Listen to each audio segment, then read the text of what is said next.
You're listening to Let Me Tell You Why You're Wrong, all on Georgia Radio Network.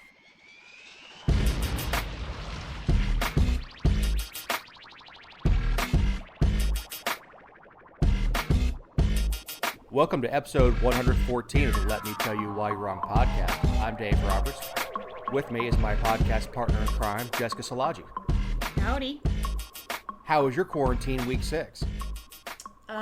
Better than week 5, if we're counting. It was good. If we're, what are they calling this now? March 45th or something? I guess. 60th? I ordered a pair of flip-flops online. There was a big sale, and I wear these super cheap flip-flops on the riding mower because I can hose them down. And that's literally the only time I've put on shoes in weeks. And I got an email alert saying that because of their warehouse changes and how they're having to sanitize things, that there's going to be like a 30-day delay on the flip-flops. And I was like, well, I mean, I'm not going anywhere anyway, so please take all the time you need. 30-day delay on flip-flops. Yeah, for flip-flops, like just spray some Lysol on those things and toss them in an envelope. You know, you're getting close to becoming a Floridian. I haven't worn shoes in a month. Thanks to government, not stupidity. I mean, hey. Have you seen the picture going around that's like, if you could get rid of one state in the U.S., if it meant getting rid of coronavirus and you had to get rid of one state in the U.S., why would you pick Florida? You know, and that would be the reason to move back. Hey, we have something called 7-Eleven feet. The black soles of the feet because they don't wear shoes in 7-Eleven. Ugh. So last week we learned that Kemp was rolling out phase 1 of reopening Georgia. Yep. What we've been hollering about wanting. And, you know, it is amazing to me the amount of dissension on this one. Is it? Yeah, I mean, I guess the whole thing's been amazing to me. But please, Daddy, tell me to stay home. Please tell me to stay home. These folks are screaming and hollering that, you know, you're killing people, and I think that you had the best. I don't know if it was on your personal or your blog page, that Kemp is not ordering businesses to open up. He's allowing them. Right, and you and I, and so this is where it gets kind of muddy because you and I don't believe that the government should be allowing anyone to do anything in the first place. But in terms of progress of getting back to where we were, obviously I think I speak for you when I say we support this decision. Like, it's just giving them the option to do so. It's restoring their option to do so because the government had stepped in and said you can't do this. And everyone's having a meltdown over the fact that businesses can choose. And then we're seeing businesses, or I've seen businesses that said, you know, we're not opening on the day Kemp said we can open. We're opening May 1st or May 15th, or we're going to reevaluate on May 15th, or whatever the case may be. And then people are retorting back saying, see, look, they don't even want to open. Well, that's not the point. And that's entirely how it's supposed to work. It's just so that the state is not in the way at any time for any longer than it needs to be. And we have a sandwich place called Yellow Submarine out here, locally owned. Awesome sandwiches, by the way, if you're ever in Dallas. The owner put out on Facebook today, said we're going to continue with takeout only. It's a relatively small place. If you can think about the footprint of a Subway with way better sandwiches, there's no way to get 6-10 feet away from one another and stand in this little place and get your sandwich made. So he, as a grown-up, said, look, we're going to continue with DoorDash. We're going to continue with, you call your order in and drive up and they'll run it out to your car. We're staying in business, but we're not opening our doors because we don't think it's appropriate yet. That is a grown man making a grown decision about his business and his finances. as we all should. So, I still won't be doing preventative maintenances quite yet, because we're going to wait for a little while longer, because, as part of a service, my guys have to handle your air filter, which has everything that your air had. So I don't think it's quite appropriate to do that yet, at least until we have procedures to handle that.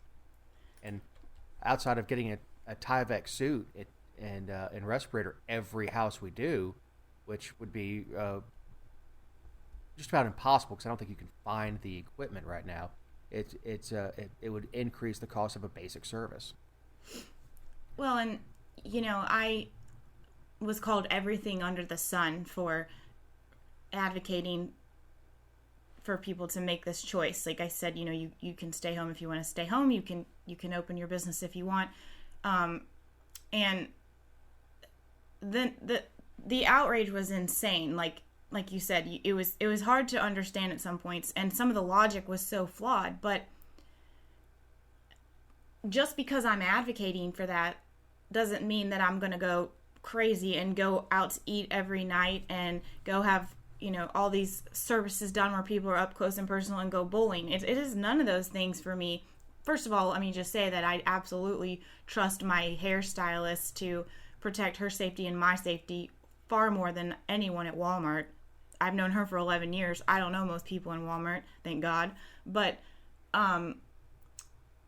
so there's different components here, but at the same time, I still will be teleworking, and most of my local governments are still going to do conference calls and video meetings and things like that.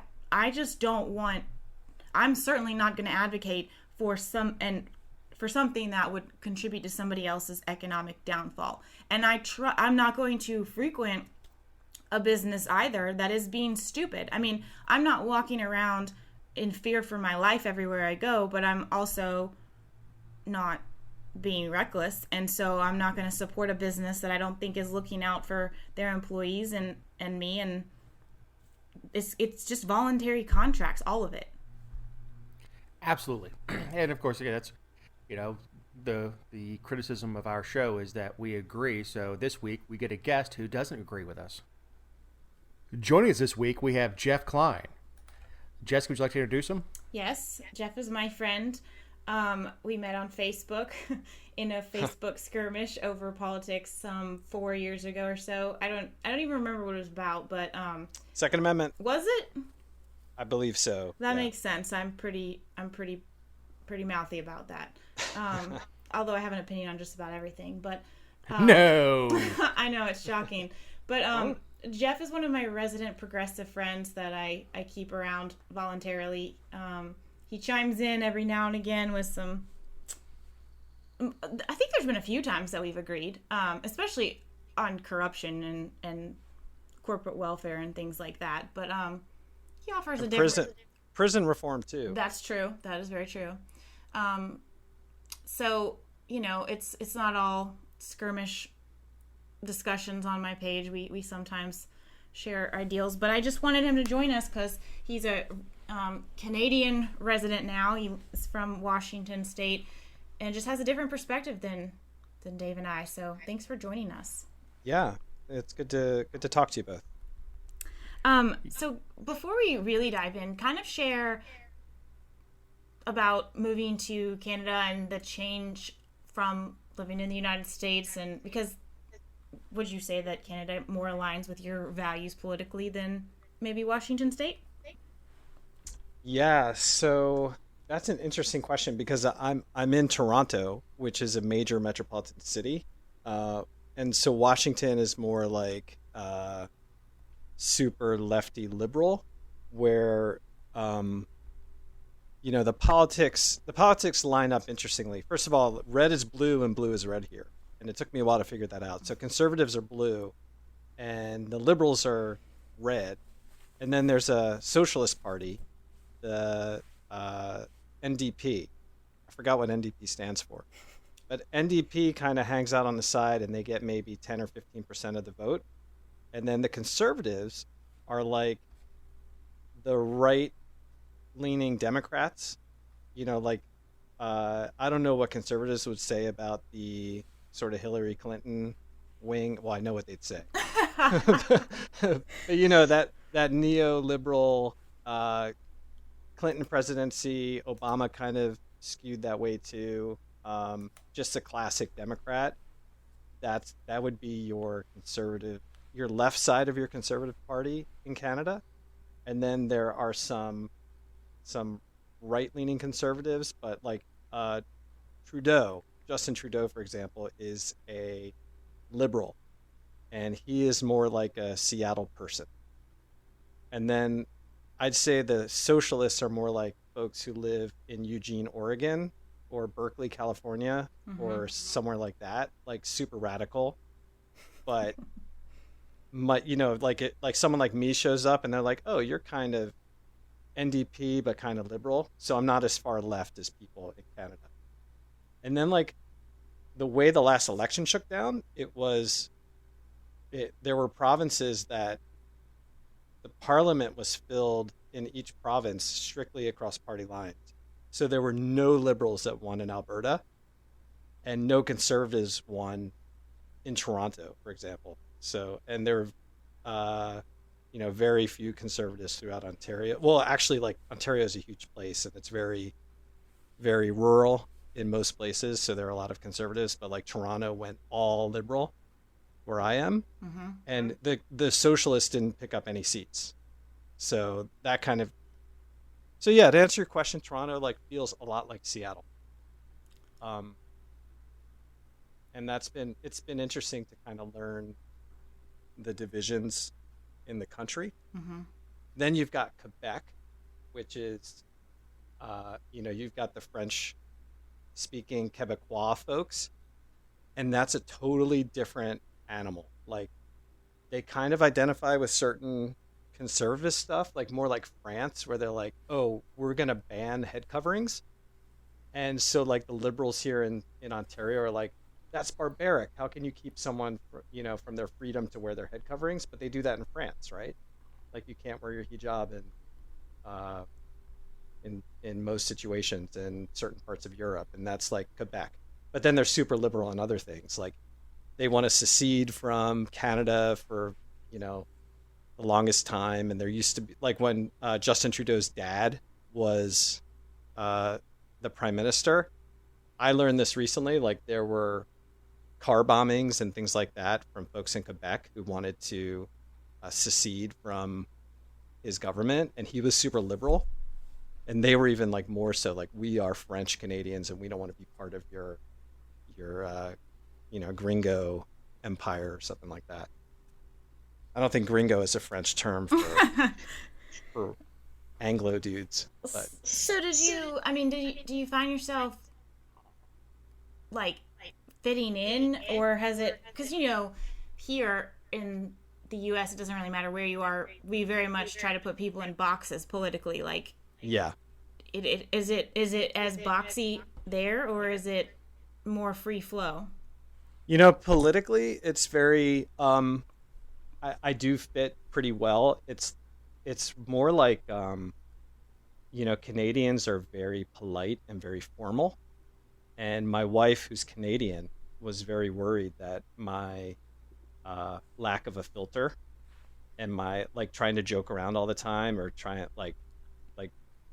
to crack jokes with people. Like she was worried that my coworkers wouldn't like me and her friends wouldn't like me, which is a legit concern.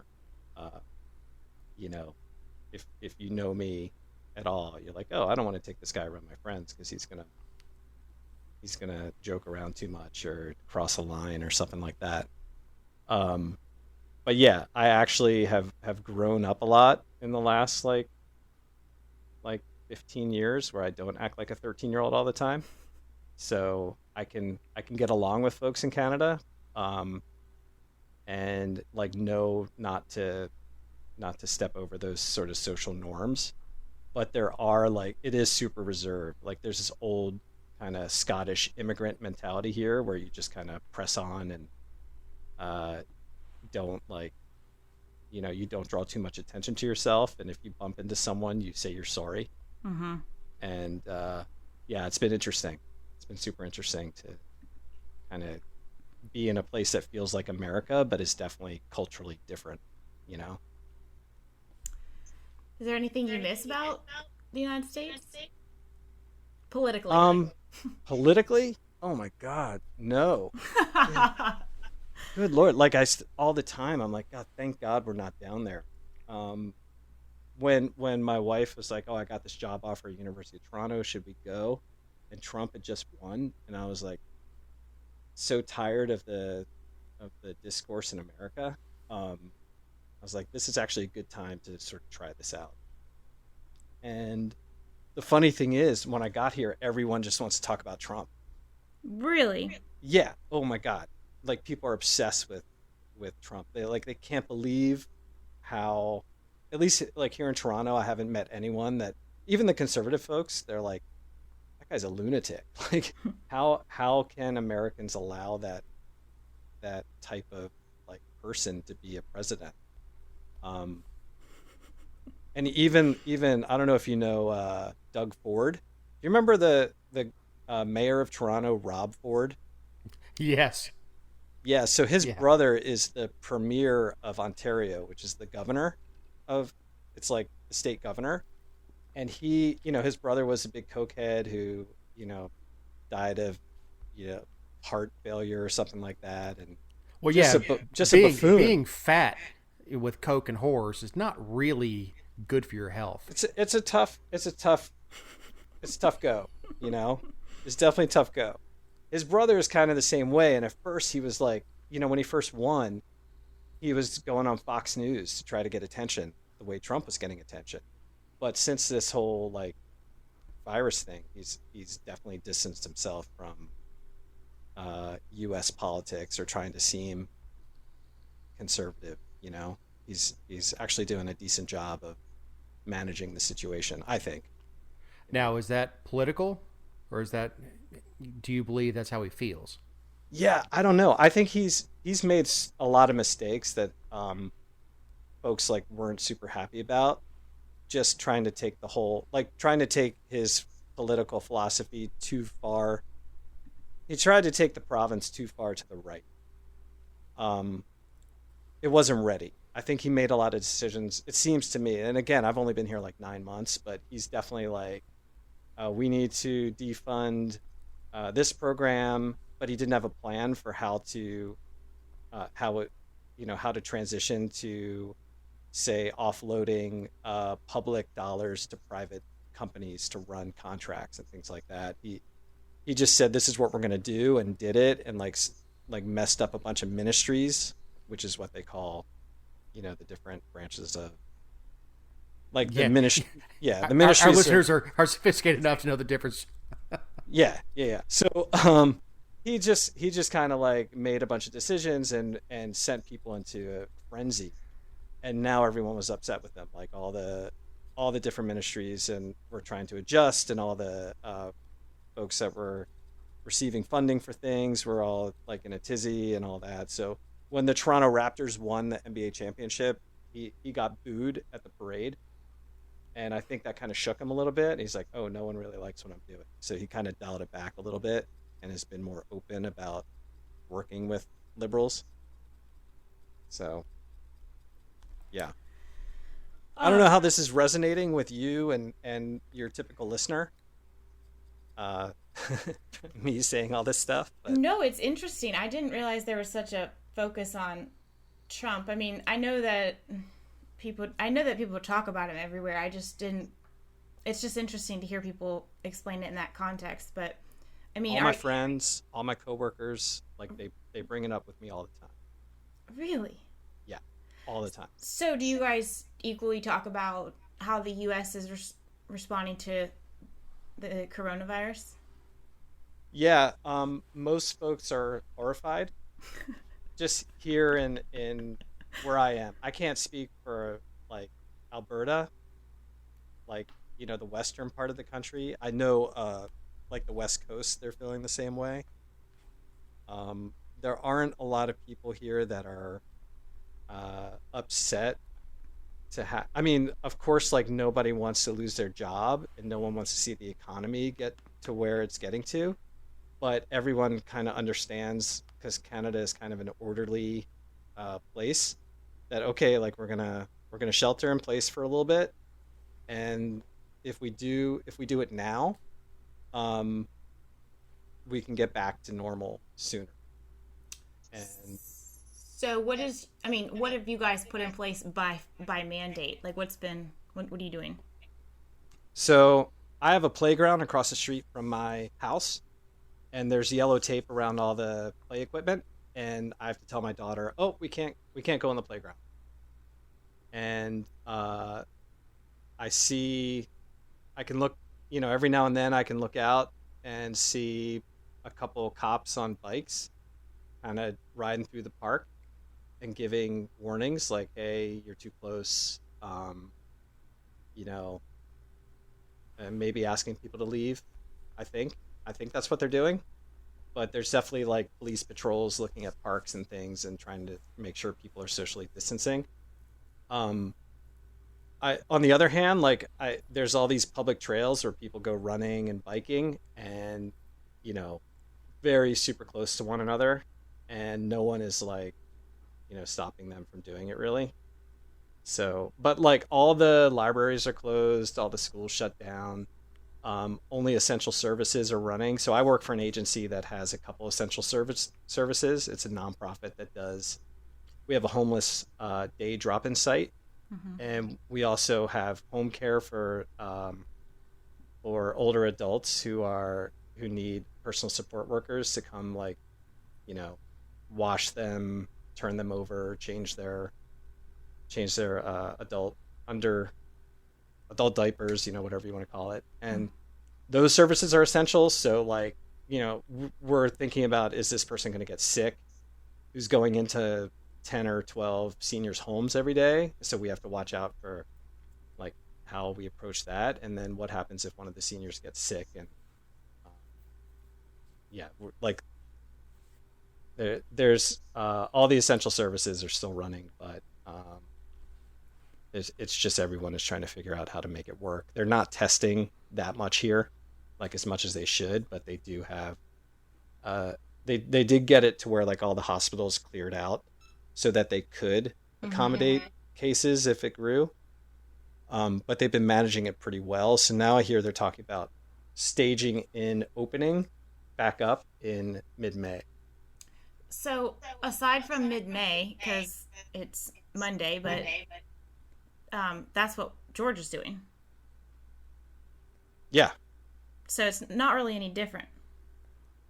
I think the difference is that the reason why we're saying mid-May is because our government is trying to figure out how to do much more testing and contact tracing, so that you could just be preventative about like having people isolate if they get sick sooner, and also get in touch with people who have been in contact with folks who are sick. And it doesn't seem like Georgia's doing that.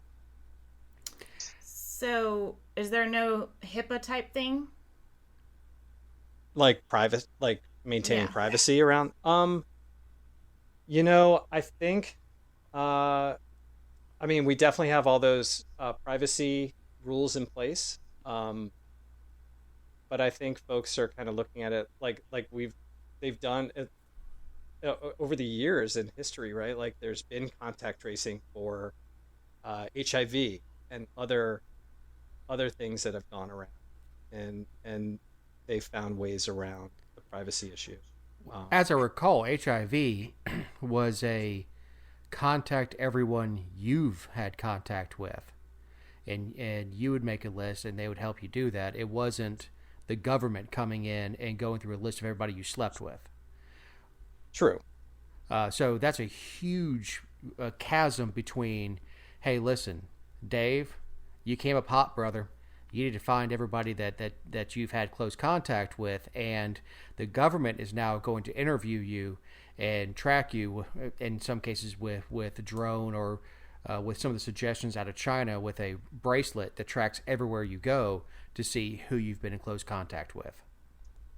Yeah, so I guess the difference would be that I don't think Canadians would freak out about personal rights being violated. If Yeah, we killed people over that. yeah, yeah, well, okay, let's talk about that. That's like what one of my friends told me was the main difference between Canada and the U.S. politically was that we didn't have a revolution to get rid of the British. Like we slowly whittled away, and then in I think it was the 1960s. So you're like, take off, hosers, and they're Exactly, like, okay. exactly. We're like, all right, we got this, Knock and over a trash can and call it a day. exactly. And then pick up the trash because it's really Exactly. light. So I think our Constitution was written in the 1980s. I think we've been, I say we, I'm not Canadian yet, but we've been in like a country for over 100 years, but the British were still in charge for much of that time. And we weren't like, Nominally. get out. Like people love the Queen here still. They love royalty stuff. Well, people love the royals here too, but the British were in charge nominally or notionally. They weren't exerting their force. By the time the 80s rolled around, even the 60s rolled around, or even in the after World War II, the empire was on a steep decline, and they were Totally. cutting colonies loose left and Yeah. right. All the Commonwealth countries were like, on their own, and Yeah, like the Bahamas. You want to be a country? Cool, do it. they did their colonial damage, and then they had their time in the sun. Well, And- they sent their stuttering king there for a while, Right. and until he died, it left him in exile. But the 1700s was a different thing, and we trace our roots back to it. Right. Well, I think if Canadians were told, okay, first of all, it'd be like a polite, could you please wear this anklet so we can see where you're going, and be like, oh, okay, like if it'll help the country run better and everything work out with this virus thing. But Okay. mainly, like I don't know, that might be a stretch, but definitely if the government interviewed to say, okay, where have you been? Can we contact? What if they said Rush sucks, Gretzky was a hack, and beer's no good? Will we see the guns come out? I think so. I think that's where someone will like whack you with a hockey stick or something like that. That like there are so many Canadian responses here. Like folks are saying, okay, stay one hockey stick length apart from everyone. Right. Those were literal instructions. Like, okay, Back off, eh? yeah, seriously. I mean, so where do you think Trump and Kemp are falling short? Oh, we're to that part of the interview. Yeah, because Trump has been hammering Kemp towards the end of the week. So Yeah, I saw that, and I it's so confusing because I think, first of all, I think just Trump tries to play whatever sides he can play. So, one day he'll say it's up to the states, and then the next day he'll say we're in charge. absolutely what happened there. Yeah. So then he'll just go back and forth. And or he'll say leave it up to the states, and then he'll say liberate Michigan. So, or liberate Minnesota. And it's just like the guy has no, what's the word I'm looking for? Oh, there's a lot of words that. Yeah. Consistency. Yeah. Now, I mean, have a question. I do get the sense that Kemp's probably under a lot of pressure, right? Like Sure. his Oh, yeah. his base is they're the ones saying you gotta open this back up. Well, in the defense of the base, there are some that want to open back up, and there are many saying we're going to wait till May 1st or May 15th or whatever. They're doing it by their choice, but it was super frustrating for me because I did not vote for Trump and I did vote for Kemp, but I've been critical of Kemp for a number of things, but it was frustrating because, like you said, he's Trump's like, we're going to leave this up to the states and encourage them to talk to public health officials. And then Brian Kemp gets in the front of the podium and is like, okay, well, we talked to public health officials and we're going to gradually reopen. And Trump's like, I'm super ticked. And it's right. I mean, it as someone who lives in Georgia, while everyone's writing all these headlines about how stupid everybody is and how terrible our governor is and is advocating for people to die, it's kind of like, well, I honestly think that it's more so Kemp just trying to loosen the reins. He's not requiring that anybody open, and he's not even encouraging it. He's just saying, if you're going to, these are the guidelines you have to meet, and if you meet these guidelines, we won't stop you. And some people said that they thought maybe we should wait a week longer or 2 weeks longer. I don't think there is a time in the next 6 months where people would truly feel comfortable. Well, especially, for me, the comfort level has to do with, are there enough hospital beds? Are there enough, whatever, if it's a ventilator or something else, is there enough equipment where you're not going to have a New York City situation where things are, overloaded and you can't, or Italy, and you have to make choices between, okay, who's going to die today? Is it going to be this old person or this young but sick person? Sounds like socialized medicine. It's a death panel. It's a death panel. There it is. For that. There it is. There's your death panel. Well, here's the thing: is New York really didn't have a New York situation. Is Cuomo gave 2-hour press conferences screaming about ventilators, and they never used them all. Yeah, except, a quarter of all the deaths were happening in New York, and I have friends who. Yeah, but oh my God! This person died, and this person died, and this person died. And... That's a density issue. You can't leave your apartment in New York without getting on an elevator with 10 other people. Yeah, that's definitely true. The 100%, that is absolutely true. But the hospital systems were still overloaded. Yeah, but the idea to compare New York to Atlanta, which Atlanta does have some density, and then compare to Albany, Georgia, which you could go, you could walk 3 miles and not see but one other person. Well, okay, so here's an example. My former governor, and Jay Inslee, who conservatives in Washington State can't stand anyway. But Washington was hit first and had some pretty serious stuff going on, and they took some extreme measures on. At the time, folks were saying that Inslee was being a really good leader on all this stuff, and doing the right thing, and even though it was restrictive, we don't know what this virus is and what's going to happen, and look at all these people who are dying at this care facility and other places, and the infection rate's going up, so he shut everything down. And then at one point, Washington was in the top whatever for deaths, and then a couple weeks later, we fell out of the top 10. And now everyone is just hammering, he's taking our freedom away, blah, blah, blah, all that stuff. And people aren't giving him credit for how bad it could have been if he didn't take those measures. And some of that's anecdotal because every day we learn something new. Yeah. And Jessica and I were talking before you came on, and it was science has never been a 24 hours news cycle thing. No.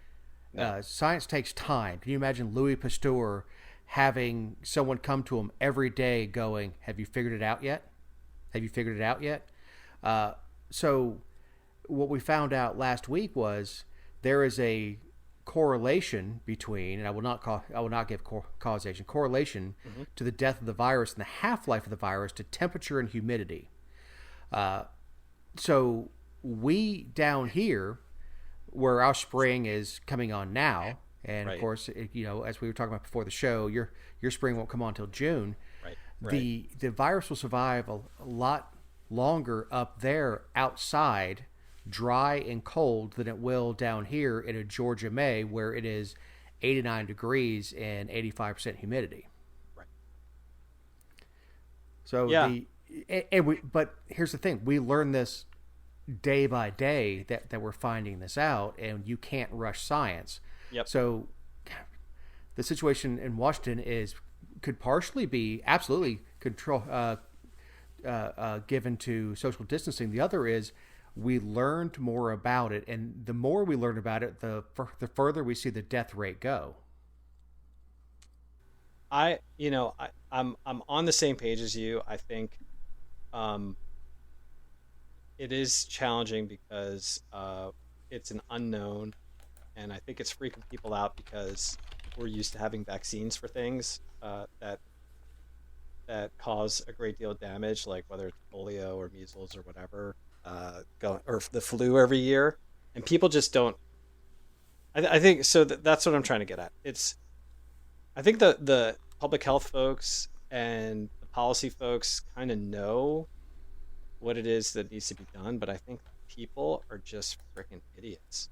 Yeah, you won't get a disagreement here. Yeah, I was gonna say you fit in just fine here.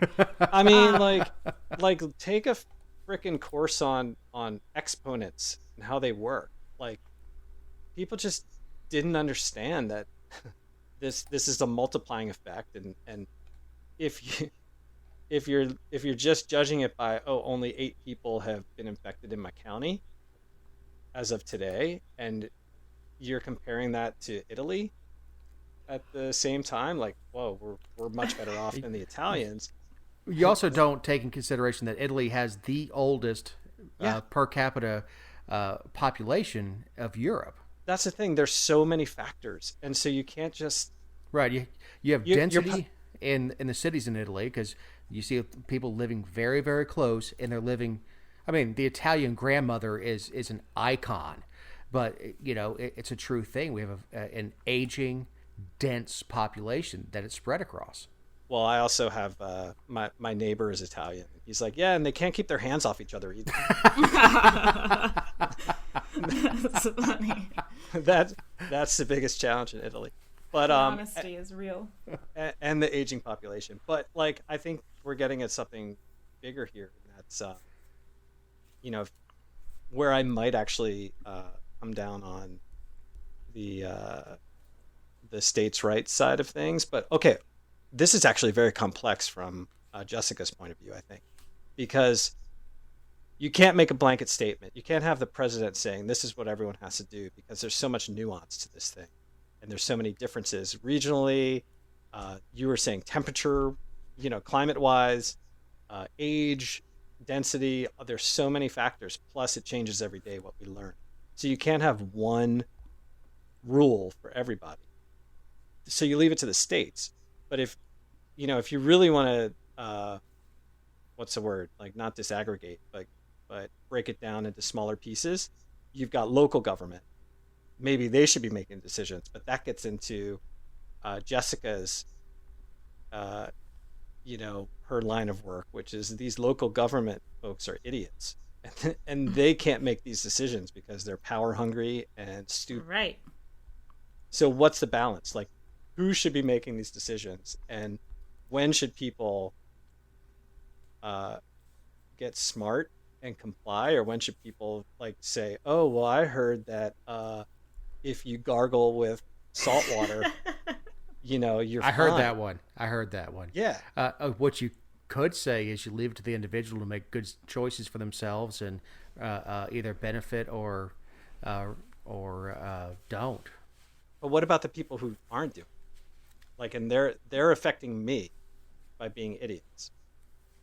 Like, I might get sick, or I might give it to my mother-in-law. She's dead, but good luck with that one. Yeah. Jeez. But the first corpse. I could give it to someone else because you can carry this thing without being asymptomatic, and it could be days when you're doing that. So you have contact with so many people, and just because one idiot is like, oh, I want to go to spring break, Yeah, you're totally right. And I mean, I know that I've been mouthing off and advocating for, the rollback of all these government regulations, but I'm still at home and I'm still working from home as much as possible and really only going to the grocery store and the hardware store. So is anything going to change for me because these rules are getting rolled back? No. But there are people who, I mean, there's two options here. There's the people who are going to do stupid things no matter how many regulations you put in place, and you can either let them do it or you can put them in jail, and you pay for it either way. Like, in the long run, we either pay for them because you're going to pay for them in jail, they're going to get sick, you're going to pay for their medical costs, they might die, you might be responsible for that too. Or you pay for it as a society from that perspective of they might get someone else sick or they might not. I mean, that's the problem here. They might not. Yeah. Well, like, so I just read that your home state of California, Jessica, am I allowed to say that? Yes. Bleep them. Bleep them. I know. I think the figure is they're saving, I forgot how many tens of million a day from the lack of car accidents right now. So, like, taxpayers are saving tons and tons of money because no one's driving getting into car accidents. Because non-essential workers are horrible drivers. That's interesting. Like, facts like that are super interesting. Yeah, so what does that mean? Like, but how much money are we hemorrhaging because we're trying to totally stimulate? I mean, it's a trade-off, if not a net loss in the long run, but all of these things have costs. That's what's so bad about it. And this is an impossible argument. It's Absolutely. Like the whole you're killing grandma thing is extreme, and the whole, like, you're killing the economy thing is, I mean, so if we open up too soon and everyone gets sick again, like, then you're killing the economy worse, and you'll shut down for longer. Like, if Kemp is making the wrong decision here, it could hurt Georgia in a bigger way. It could. But if you're an ideological purist and say it's all about individual rights, then it doesn't matter, right? Like, the government shouldn't be making the decision one way or the other. That's right.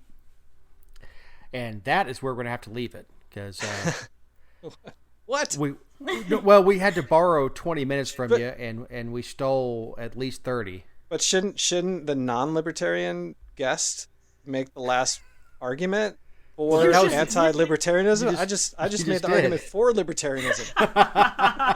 That's exactly how we tried to manipulate it, so that it would. And actually, surprise jokes on you. The only part of this that's going to make the cut is that last little 2 minutes. That's going to be the promo for the whole podcast. Exactly. By Jeff Klein. That's exactly. We're going to run ads, Facebook ads in your community too. Oh no, Canada will kick me out. They're gonna wait till I'm a citizen. Wait till I'm a citizen. Oh my gosh, that is too funny. Thank you so much for coming on and joining us. Yeah, I hope it was worth your time. I'm not an expert on any stuff, so neither are we. No, it was interesting, and I appreciate your perspective. I mean, you know, it does get circular at some point, especially on these issues. But we'll have you back to argue about some more concrete issues where we can. Yeah. And I want to talk about Stacey Abrams, because on my side, she's a hero, and I want to hear, like, what you know about her. Oh, God. Okay. What else do I want to talk about? You make a list. Kemp's voter suppression as Secretary of State. I want to talk all about that next time. Okay. Okay. Jeff, thank you for coming on the show. Yeah, great talking to you both. Have a good night. Great segment, and we need to remind everyone that these are our opinions and the opinions of our guest, and not necessarily those of All on Georgia, certainly not those of any All on Georgia reporter not offering commentary on this show. So, not wanting to give up the limelight, Vernon Jones, the pancake that just won't cook. Well, because it doesn't matter what side he's on, he's wrong. He might start off down the, you know. Well, he starts off on something where you're like, okay, and then he just screws it up. Yeah, well, we talked about him last week, that he endorsed Trump for president, which is his right. I still don't know why anybody cares what his state rep thinks about the commander-in-chief. But this last week, he Yeah, he went off the rails and said he is not going to finish the session. He did, and he put out a pretty controversial press release, which I saw the actual release, and it was sent out sometime between like the late hours of Tuesday night and early hours of Wednesday morning, because it said that the press release was embargoed until 8 a.m. Wednesday, which means that, you know, he didn't just get on Twitter and say, I'm out. He thought this through. He drafted the press release. He completed his paperwork to submit, and he actually did file it to withdraw his candidacy for State House. So, you know, it was a calculated and thought out decision. Well, and withdrawing his name for candidacy is fine. But the I'm not going to finish the session decision, I think look, I think he may be a bit of a raw nerve, and I know he's kind of a loose cannon anyway. But you know, like I said last show, he recently had a death in the family. He may be a kind of a raw nerve at this point, and he took all the criticism very, very personally. And, you know, and you can't do that as a politician. You just can't. And he's not new. He's not young. It's not like... That's exactly right. He's seasoned. He's been in politics for 20 years. Yeah, was he 59 years old? Something. Yeah, he's been in politics 30 years. So yeah, he's 59. Man, you call me whatever you want. It doesn't really hurt my feelings. Now, if so, you want to hurt my feelings, you insult my family. Then we're going to tussle. But you can't. He was called Vernon Jones when he was DeKalb County CEO. He's been called. I don't know what has led to this this teenage girl-esque, well, I'm just going to quit mentality, instead of saying, you know what, I don't want to do this anymore, but I'm going to continue to serve the people that elected me. Well, and there's more to it than this. So the more that this unravels, the more calculated it appears to be, right? So what was silence, and I think we did mention on the show, but what has not come out in any of the national headlines that old Vernon has collected throughout this process is that he was in the middle of a residency dispute, and it's a fairly sound residency challenge. So he supposedly sold the house that he has listed on his paperwork 20 years ago. And that's where he said he's registered to vote, but his home address and his cell phone are connected to a home on Moreland Avenue in Savannah, or in Atlanta, and he is in Lithonia and the city of Stonecrest and all these things. So, you know, it's a 20 years. I mean, that's not 6 months or right before qualifying, or like, that's kind of, there's some issues there. And when he ran for an office in 2012, I believe, there was a residency challenge at that time, because, you know, he ran for Congress, sheriff, and something else, and he lost all three of them. But when he one of the other offices he ran for, excuse me, he dropped out because he cited that there was a conflict of interest, but the conflict of interest arose when they challenged where he lived, and that was in the last 20 years as well. It was 8 years ago. So the kicker here is that he was supposed to have the residency hearing on April 21st, the day before he submitted the resignation, and it got postponed because of the pandemic and everything. But well, that's very interesting that, you know, he likely wasn't going to be qualified anyway, and he decided to make hay out of it. I don't know if that's what's happened, but the press release was very emotional in it, and not in a good way. A good way is, I love the voters of my District 91, I think. I have enjoyed that's the right sort of emotion in a political press release, not the I've been so hurt by the words that people have used, and I thought these people were my friends, and now they've turned on me. Well, and not only that, but did he think that when he endorsed Trump as a Democrat, that Democrats were going to be happy with him? I mean, there are opinions and columns that when I write it, I know it's going to tick people off. I mean, when an opinion is going to be unpopular, it might be more unpopular than you expected, or people might react in a way you didn't anticipate, but he couldn't have thought that he would be praised by Democrats for doing this or that they would ignore it. Trump is a divisive person. And so, and we're a divided country right now. So there should have not been any surprise. And again, like you said, we don't know. I mean, I'm not saying that because there's more to this story that we're going to get to in just a moment. So I'm not saying that this is all because of the residency. I'm saying that that's been ignored, and that I do believe that Vernon has made the storm of all of this the way that he has and when he has, because keep in mind, March is when he had the residency challenge filed against him. He announced that he was endorsing Trump in April, and we've got the election in November. So it's not like there was no sense of urgency to do this. So I think that the timing was on purpose to distract from what's going on, because if he decided to leave office, he could say he did it on his own terms instead of being removed from office for not living in his district against state law.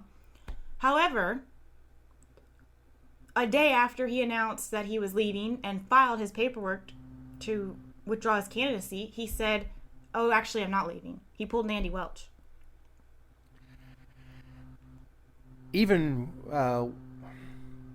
Well, Andy Welch was a little worse, because Andy Welch said, "I'm not coming back," and they've already set up a special election, and people started qualifying for it and everything else. But I don't know what the procedure is for I'm just not coming back for a second half of session. Well, I mean, in the defense of that argument, he'd probably cast as many votes as if he wasn't there at all as when he was there, because he didn't vote on anything. I was waiting for that. Mm-hmm. Thank you for teeing it up. But for the same reason that the voters of the 91st, again, I think is what it is, should be upset about not being represented. And in the back half of session is where they're passing laws. They're actually passing laws. Mm-hmm. The first half is a lot of morning orders and other crap that they waste time on. The back half, the last however many legislative days it is when they're making laws, and the people of his district would be going unrepresented. And if he doesn't show up for votes anyway, they have been going unrepresented. Right. But they haven't cared. They've continued to reelect the incumbent. Well, and George Cheedy, who is another progressive friend of mine, he's also a Like It or Not contributor. He put out a really interesting statement on one of my posts about Vernon, and I thought that it was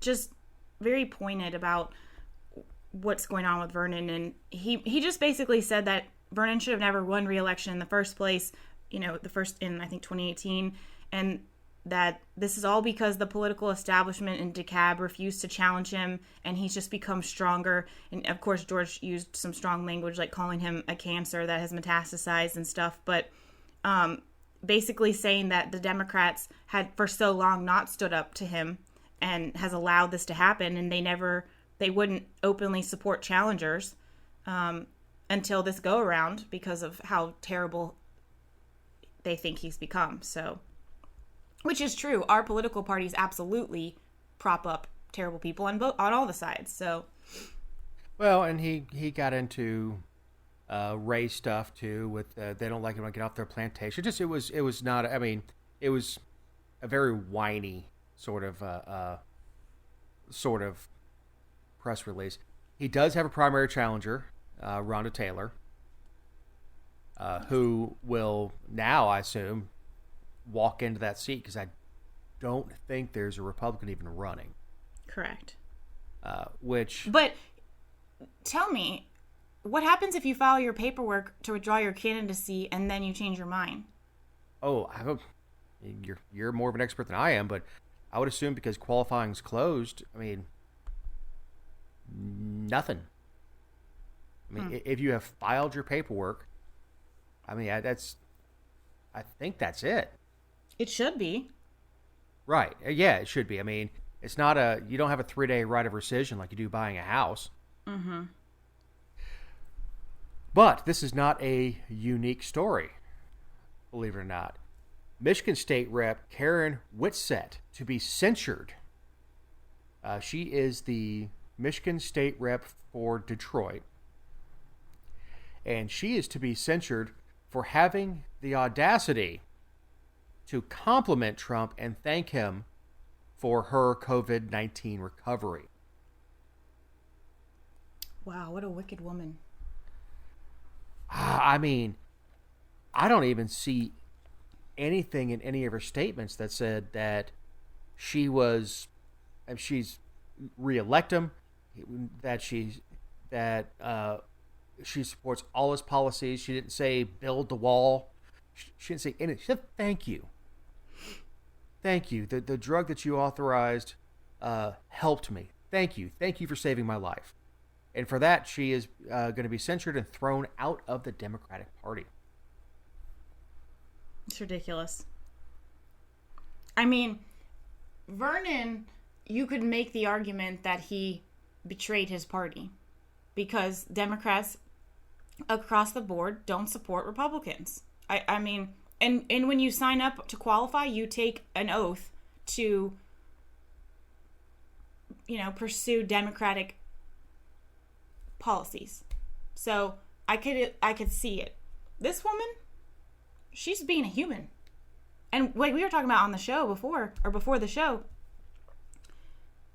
how many other state representatives from Michigan or in our country generally are meeting with the president? Like, that's remarkable. They should be happy that they have somebody there who's a voice, because I bet you they didn't just talk about her thanking him. You have an audience with the president. Let me tell you what's going on in Detroit, Mr. President. Let me tell you what our struggles are, Mr. President. Look, and Chris Christie got hammered for thanking Obama for their Superstorm Sandy response.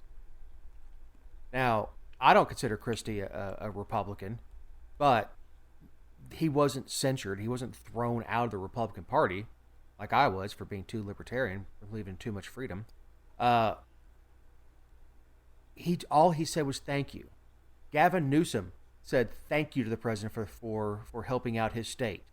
Cuomo has been, Cuomo and Trump they're the same person. Oh God, they are just the same person. Cuomo goes back and forth between praising and criticizing the president for the same thing. One day he's praising him for bringing the hospital ship in, and another day he's yelling because he doesn't have enough ventilators that they never used. Oh God. But it's the mean-spirited going after people over Trump. Trump is he's so polarizing, which is what he does. I mean, and why he got elected, because he is polarizing. He does energize his base, that you can't even say thank you as a state rep. It's amazing. It's terrible. I mean, I don't know. I don't have any words for it. I don't want to be in a political realm where that's unacceptable, because it's just disgusting. That's all I can say. I can't even articulate anything real. Yeah, and she could still vote in her state on every liberal thing that comes up, every Democratic point. All she said was thank you. She's probably still going to vote for Joe Biden. Right. She just said thank you. And, well, maybe not. I don't know. I don't think Joe's going to vote for Joe. Well, you know what I'm saying, though. Like, she hasn't even...